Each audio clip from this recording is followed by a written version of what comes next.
আসলে আমাদের সামনে মাহে রমজান প্রস্তুতি নিয়ে আমাদের বর্তমানে আমাদের খাদ্য কেন্দ্রে যারা ব্যবসা করে আমদানিকারক এরা ইতিমধ্যে মালামাল আমদানি করা শুরু করে দিয়েছে এবং ইতিমধ্যে কিছুদিনের মধ্যে মালামাল বহির্গমন করা এসে পৌঁছবে।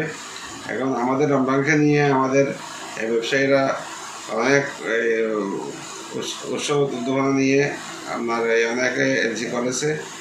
এখানে আপনার ইতিমধ্যে মাল আসা শুরু হয়েছে এবং এলসি করতে গিয়ে কোনো ধরনের গত বছর তুলনায় এবছর অনেক স্বাভাবিক ছিল এবং এলসিও যথেষ্ট পরিমাণে এলসি হয়েছে। কিন্তু যাদের এখানে 5টা ব্যাংক যে আজকে 1 বছর যাবৎ কার্যক্রম বন্ধ ছিল, এটা একটা প্রভাব ছিল। কিন্তু এর মধ্যেও আমাদের ব্যবসায়ীরা বিভিন্ন ব্যাংকের মাধ্যমে এলসি করতে সুযোগ পেয়ে আপনার সবাই এলসি করতে পেরেছে এবং এটার জন্য আমি শুকরিয়া আদায় করতেছি। এবং আমাদের আরও ব্যবসা বাণিজ্য করতে গিয়ে আমাদের অনেক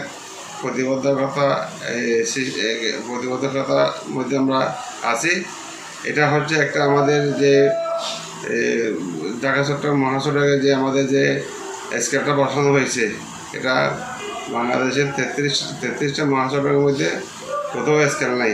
কিন্তু এখানে সীতাকুণ্ড বারিহাট একটা স্কেল বসাইয়ে আমাদেরকে প্রতিবদ্ধকতা সৃষ্টি করেছে বিগত সরকার আমলে।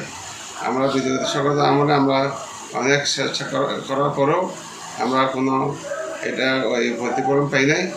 আমরা আশা করছিলাম আমাদের এই নতুন সরকার আসবে, আমাদের এই বর্তমান অন্তর্বর্তী সরকার থেকে আমরা এটা আশা করেছিলাম, এটা থেকে আমরা মুক্তি পাবো।